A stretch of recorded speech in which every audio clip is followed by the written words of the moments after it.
Amen. Unless you're one. And so, how general my work is this. And we're going to see if we can find some. In the years that I've been preaching, I have challenged myself to try to find a message out of anything. I don't know if any preachers do this, or anybody that's trying to be a preacher does this. I would literally just be driving somewhere and see something and say, ooh, how can I preach about that? How can I preach about this? And so I was preparing myself for today, and I said, ooh, I listened to a preacher, and the thoughts popped in my head.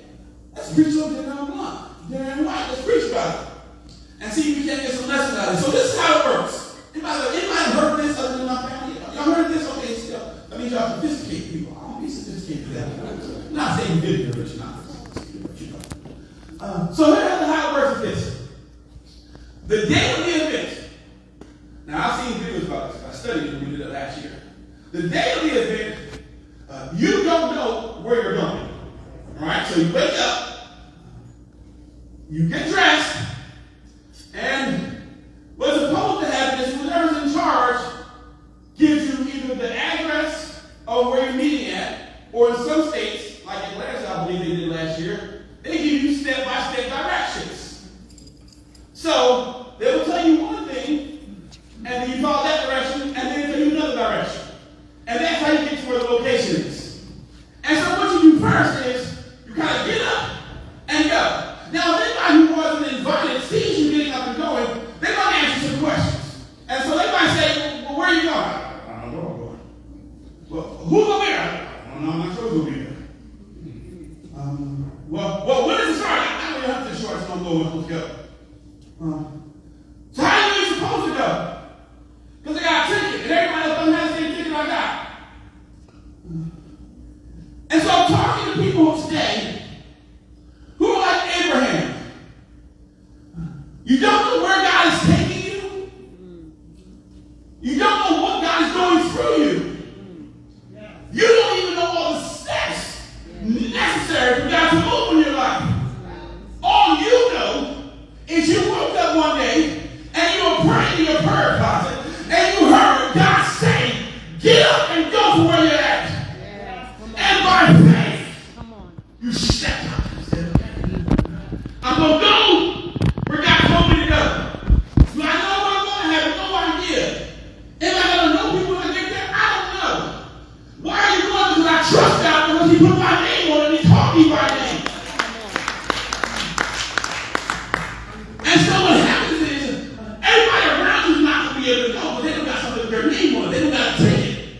And what you have got to be able to do is step out from among those people who are called to do what you're called to do.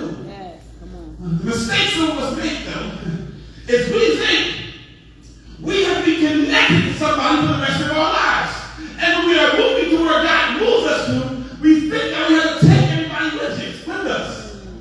I'm preaching to you today to let you know that everywhere God intends for you to go, people connected to you might not be called to go to.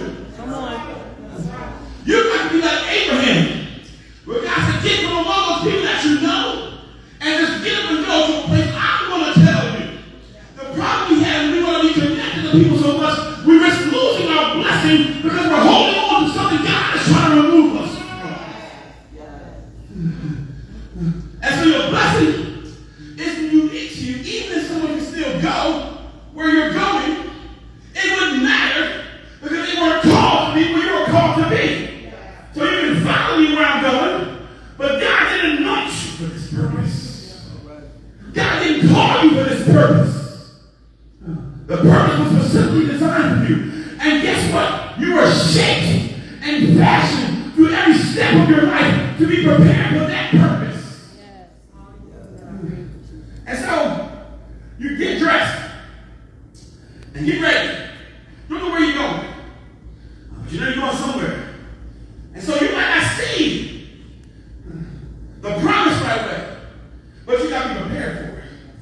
I might not be where I'm supposed to be at. I know I'm going somewhere. I need to look the part. I need to get ready. The problem that some of us have is we want God to use us,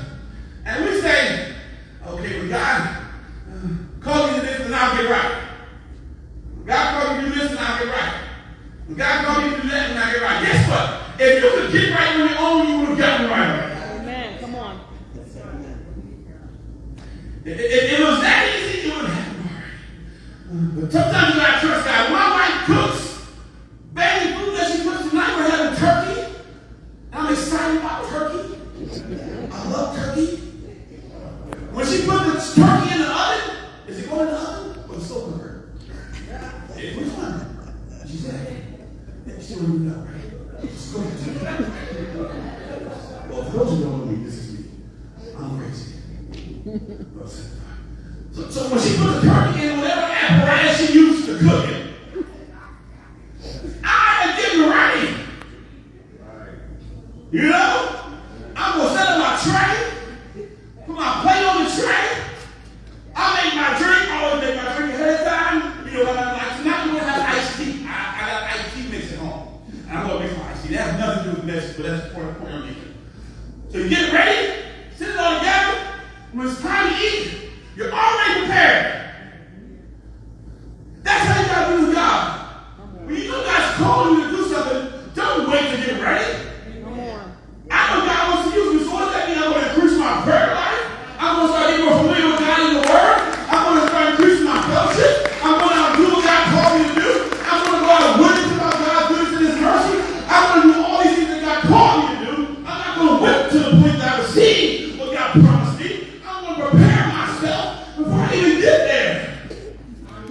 I was in this place. Man, wait. You got to dress for the dinner. I look like you're ready. At the beginning of the year, I said the word, I preached on the word that God was speaking in my spirit. And the word is posture. And posture, the way I'm referring to it, Pastor PJ, it's not about how we stand. You know, you have good posture. You got to stand right. Good posture. You were younger, you sat in the chair, your mom said, sit up and have good posture. We're not talking about that. Talk about my spiritual posture to receive what God wants. What do you mean, Pastor? Which means I submit my will to your will. I reinforce the yes that I gave you last year. I commit myself to that yes. So in order to receive what God has for me, I got to stand ready to receive it. The problem that some of us have is God's continuing to pour out blessings over here, and we're standing over here wondering why we're not being anointed, wondering why we're not being blessed. It's not that God stopped pouring out blessings. You're in the wrong place. You're not where God called you to be. And if you're not where God called you to be, how do you expect to receive what God called you to receive? So I got to be in the right posture. And so, we talk about this show, this dinner. Amen. It takes a certain level of trust. 13 minutes. Oh, good. 13 minutes. A certain level of trust. Because in all reality, let's be real. When these big dinner on blocks, you don't really know who's texting you. Right. If they were trying to jack you and set you up, it'd be easy for them to take to come to the alley on Haddon King at 9 o'clock at night and receive the rest of your next step. And then jack you. It takes a lot of trust. True. Yeah, you never know. But it takes trust to believe in God. Amen. It takes trust to know that you, as you are in your present form, haven't got everything figured out. Got so many problems going on in your life. Your money is jacked up. Your bill is jacked up. Your kid is jacked up. Your wife is jacked up. Not you, I love you. All these things aren't the way you want them to be. And yet I'm trusting God to call me a greater. How do I trust God to call me a greater? I don't even know if I can handle what I got right now. But it takes trust. All right. And so, as they continue on their journey, so they get a text message to go to their destination, right? So they get to their first destination. Now, generally the people are going off from the area, right?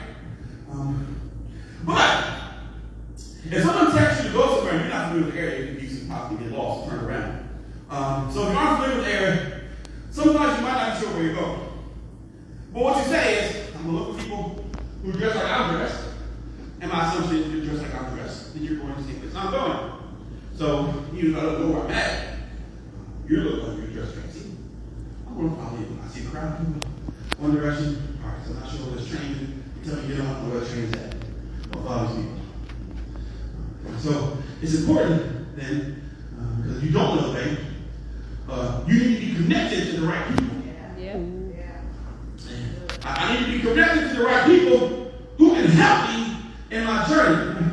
So I find that in this day and age, as I walk with God, I need someone, amen, that I'm connected to either have been where I'm going or to be going where I'm going. Yes. Why? Because if I don't know the directions, we both can't be blind. We can't be the blind lead the blind. Amen. But if I connected to somebody that has been through what I've been through, then you can help me understand what I'm going through, and you can help me to go where I'm getting to. And so the mistake we made is we make connection with people who aren't on the same track that we are on. Are you saying you can't be friends with people who are saved? No, because you got to reach out to the unsaved. What I'm saying is you can't let people influence you that aren't going to the same place that you're going. You can't let people influence you that aren't on the same track that you're on. And then what about these people wrong in your life? Because you're trusting people who are going where you're going. But I need to be connected with people. I need to be connected with people that when I'm going wrong, they can tell me I'm going wrong. I need to be connected with people that when I'm lost, they can say, no, here's the path you're supposed to be on. I need to be connected with people who aren't just going to accept the fact that I'm wrong, who aren't just going to accept the fact that I'm not doing what God called me to do. I need to be connected with people who are determined that not only are they going to make it, we going to make it. And so I need somebody that's been through something. I need you, listen, I will take a fighter any day. Come on. When I'm in the middle of my struggle, when I'm in the middle of my journey with God, I need somebody that's been through something. Don't come to me looking all cute and pretty, dressed up like you're ready to fight. No, I need somebody ready to fight in the spirit. I need somebody ready to throw these hands in the spirit. Amen. Verify this. Spirit, don't throw your hands. Yeah, throw hands in the spirit. I need you to show me your scars. And I can show you my scars. And then we can get ready to roll. See, whether you know it or not, God has strategies to set people up in your life. Just like there are people in your life that you are meant to bless. There are people in your life that are meant to speak and to feed into you. And sometimes we follow the wrong voice and the wrong directions and wonder why we're not getting where we thought we were going to go. And so, show me where you're going. I'll show you where I'm going. And we might be going to the same place. And guess what? Because we're imperfect, we might get lost along the way. But if you're going to be patient with me, and I'm going to be patient with you, and we're going to pray about something, sometimes we might get lost. But the key is when you know where you're going, just don't stop. Come on. Some of you are waiting for a new direction and having you follow the last direction. Come on. Say it again. You're going to do that for a second. God, show me where. God, show me where. You still ain't going first. You want God to show you something. You something new. God's going to do a new thing. God said that the whole time saying, no, I'm waiting for you to do the old thing. He doesn't go part way. Just don't stop. You might not realize about Abraham. Abraham, we think that Abraham was called, got up and went, and then went to the place he was called to go. Now, I'm not being 100% honest. I'm not a good scholar.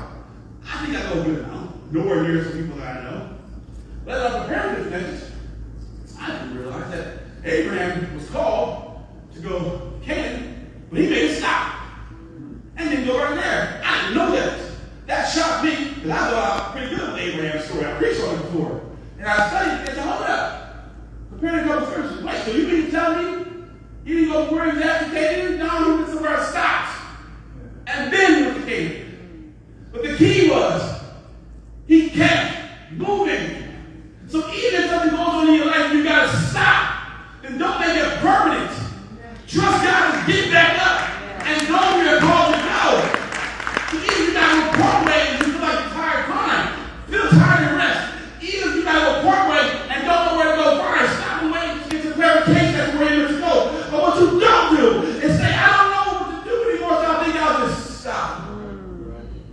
So, realize that I'm not even preaching to you when I say that I'm preaching to myself. Because past years ago, I stopped. One thing you realize about me, I'm going to be very honest and transparent. I don't have nothing to hide. I stopped. I made up all these reasons. I got sick, yes. I was in the hospital, got lupus, yes. Okay, great. All that happened. You still were called. The gifts, understand this, the gifts and callings of God are without what? Without repentance. So God knew when I was called, years ago that I was called, that what was going to happen. I ended up in the hospital for weeks. Now I ended up struggling with lupus. Now I was going to have days where I couldn't really walk. Now I was going to have days where I couldn't drive because I couldn't close my hands were so swollen. Now I was going to have days where I didn't feel like I was going to be able to do the things that I'm doing. But God still called me. So God knew that there were going to come days where you didn't do. There were going to come days where you were fornicating, where you were lying, where you were cheating, where you were getting drunk. Before he called you, and guess what he did? He still called you. Yeah. Yeah. So, you have to carry your stuff that you're going to use to set up. So, when you get to the place that you're going, when you have this event, you got to carry your table settings, you got to carry your plates, your knives, your cups, all this stuff. You got to be fancy with it. Right? They expect you to be fancy. They got rules for what you can and can't. You can't do paper stuff. You can't have anything that's like a whole bunch of other colors. It needs to be white. All white. So you got to carry all this stuff. So while you're getting your directions and all this stuff, you're still carrying all this stuff with you. And when you finally get to your location, after all this journey, you still got to set your table. You got to set your table up. They tell you how to set up, where you got to set up, and all this stuff. You still got to set your table. So I got this direction. I was going here. I was going there. I'm carrying all this stuff with me. And you mean to tell me when I get there, I still got to set all this stuff up? Yes, you do. So God, you telling me that I trusted you? I've been through all these ups and downs, and I still got work to do? Yes, you do. Because sometimes God calls us and has everything set for us. And like Lazarus, sometimes God says, I will bring you forth, but y'all got to move away the stone. He healed Lazarus, but not before he told the people to move away the stone. I'm going to do the miracle, but you got to do something to play a part in this miracle too. Because God wants us to learn. I put up a post yesterday and I said, if you were young and you had a parent that was good at a sport, and you continue to play that parent in that sport and continue to lose against that parent in that sport, it would be easy to get frustrated. And that parent can have somebody in their ear say, Mom, let them win. And the parent says, no, I'm not going to let them win. They got to keep practicing until they're good enough to beat me. Because you don't learn anything by taking the easy way. So sometimes in order to fight life, what you're meant to do, there are going to be some struggles, there are things that you got to go through, but you are learning something through the whole process. So you know God's not going to make everything simple in your life. You know God's not going to make anything easy in your life, because you're not going to get nothing from that. God wants to strengthen you. And when God says I'm strengthening you, I'm not going to strengthen you to the breaking point, but I am going to strengthen you to the building point. And so, we set up these tables. Last year, my wife said the table was fly. Well, maybe my wife wasn't be much. She said the table was fly. The best table that we can take out on the vacation, right? We're pretty sure it's the best table. I was the best dressed. The best dressed person just walked here over. We're not going to take that. I was the best dressed person. But our table was the best dressed table. Right? And so, I remember, I'm not going to say anything now. I don't want to embarrass people. Shout out. It's my first day as a pastor. It was my first time embarrassing people. I'm kind of bad. I don't want to embarrass people. Is it okay? I wouldn't embarrass people. Because see what's happened sometimes. There are people who are going to want to try to feed off your glory. There are people who are going to try to use what you've done and all the work you put into it and try to be connected to you because of the glory that you have over your life. And so somebody in this building at this moment recognize the work that my wife and I, mainly my wife, put into this table and says to us, can I take a picture next to your table? I said, no, unless you already take a picture next to your table.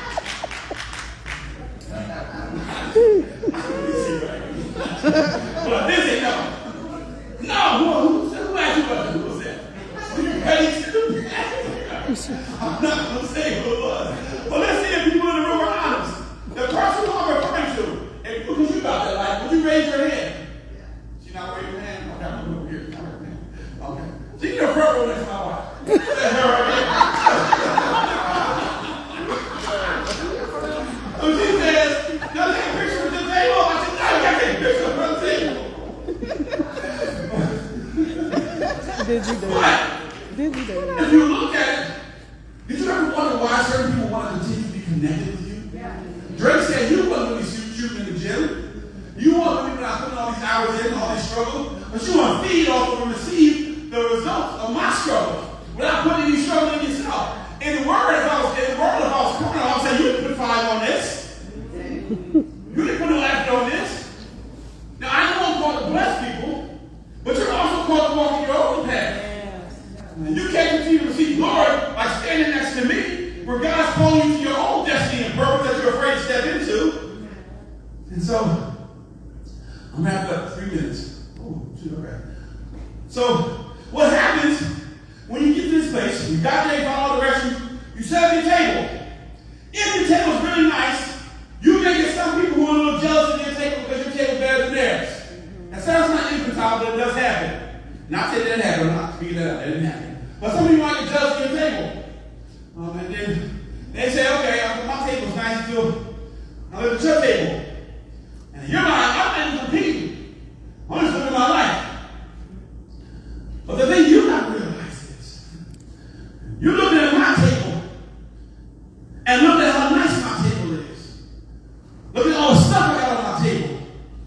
You don't realize the struggle it was for me to carry this stuff. Amen. You don't realize how difficult it was for me to carry the stuff that I'm carrying. You don't know how struggle it was that I was doing on a daily basis to be what God called me to be. You know the struggle I was doing on a daily basis to not fall victim to my own thoughts and my own lust. You don't know the problems that I've had. You don't know my story or the things that I've been through. All you know is your end result. But baby, I'm telling you something. If you could carry what I carry, then you could have what I have. But because you weren't called, you weren't called for it, you're not going to get what I got. Because I got a blessing that God has in store for me. And it's got my name on it. And because it's got my name on it, it means it's tailor made for me. But guess what? That means no matter how hard it is, I'm still going to carry it. That means no matter how much struggle it is, I'm still going to carry it. That means no matter how difficult it is, I'm still going to carry it. That means when other people say you're stupid for carrying it, I'm still going to carry it. I thank God that I'm going to look back over my life and I think things over. I can say that I'm really blessed because I got a testimony. And that testimony is that had it not been for the Lord who was on my side, oh my God, where would I be? And so I thank God in my life for holding me up. I thank the God in my life for keeping me. I thank the God in my life for strengthening me. I thank the God in my life for showing me the way. And it might be difficult, the portion I've been through. And it might be a struggle. But I thank God that everything I went through, I can say I made it. And so guess what? I'm not competing with you. The only person I'm competing with is me. I'm trying to be a better version of me than I was in 2021. And I'm trying to make sure when I get to 2023 that I'm a better version than I am right now. So I got time to look to my left and look to my right. I'm looking up my eyes to the hills from which cometh my help. I said because of my help. I said my help. I said my help.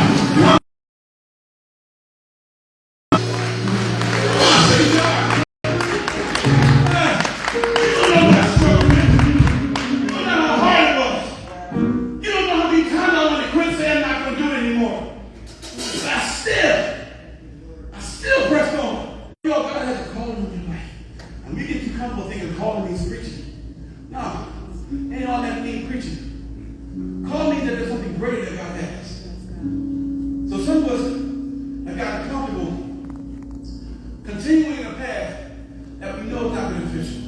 Some of us have gotten comfortable getting to the point where we say all the right things and we know certain scriptures that sound good, but we still know we're not doing what God called us to do. And it's not because we're trying to be disobedient or be out of order. It's because we sometimes life gets to us. Can we be real? If we're going to be real, we can be real.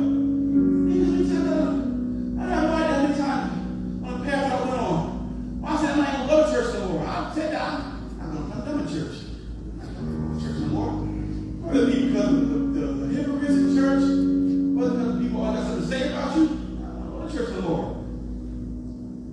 It was God. Went through my favorites weeks at a time, maybe months at a time. I didn't deal with it. And I said to myself, oh, Pastor, you pastor the rest of your life. So the rest of your life, you get to listen to the devil start speaking. Not crying for the devil speaking to you, that means you're doing something right. Crying because you start listening to what he's saying. But then I started to say something to myself. I'll say it to you guys today. I want you to repeat it back to me. Say it might be hard. Whatever you do. Don't break down. Before you break through.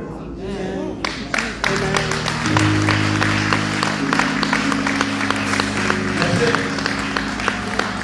And if you got to come through on broken pieces, then you do that. If you got to come through on a string of faith, then you do that. But I promise you to talk to somebody right now that as I'm saying these words out my mouth, you know in your mind, in your heart, in your spirit, that God wants more for you. God wants more for you in your personal life. Some of us are in a relationship that we know aren't getting us anywhere. Some of us have been in relationships that we know can get us anywhere but letting it still affect us. Some of us have stopped our relationship with Christ. Some of us have stopped praying, stopped reading the word. You stop going to church and get excuses about it. I don't need to go to church, you know. So you don't have a church relationship with God. Okay, you don't think it's something that's together. That's in the word. But you know, we start making excuses as to why we don't do what we're called to do. And we wonder about things that go crazy in life. And I'm not saying things are perfect in my life. Not at all. I wouldn't be a blasphemer if I said that. I mean, I wouldn't ever be a blasphemer if I say that to you. But I know that there are people here who got on a brave face and it looks good on the surface, but inside you're struggling. And some of you know what it is, and some of you don't know exactly what it is, but you know there's more for you, because life can't be just this. It can't be this. It's got to be more life. And it's not about what you're going to receive. There's some people focus on what. I'm focused on being connected to the who. I'm focused on being connected to the who. It's going to be tough, and you're going to encounter opposition, but you got to be prayed up. Because if you're wondering why things ain't going right in your life, let me tell you something. Part-time Christians don't defeat full-time devils. I'll say it again. Part-time Christians don't defeat full-time devils. There's a call in your life that means the enemy is working overtime to stop you from walking on that. And you got a couple scriptures that you know that you're repeating when someone asks you, you know the word, and not hiding in your heart. You can say something in the service. The devil knows scripture. People who don't go to church know scripture, but does it mean something to you? Does it mean something in your life? And so, as I conclude, I just want to open the altar and have prayer. So, I want to have prayer. Amen. I'm pretty, I hate that so bad. I want to have prayer first. Because I never assumed that anybody was willing to say, where I preach. My preacher watch minister, I always ask, if you don't know the Lord and have not accepted Him in your life, or if you're not sure where your final destination will be today, you can't say that you are saved and connected with God. And I invite you at this time. Let's all stand up. Let's do this. I want to try something real quick. Amen. Let's all close our eyes. Let's all close our eyes. Let's do that. So if you're in this building, and I want every eyes closed, you know, sometimes people feel some kind of way because people are looking at them, and I do not want anybody's eyes open because I don't want anybody to see anybody else. If you are in this building, and you know you want a relationship with God, you want a relationship with Christ, where you can say, I know I'm saved.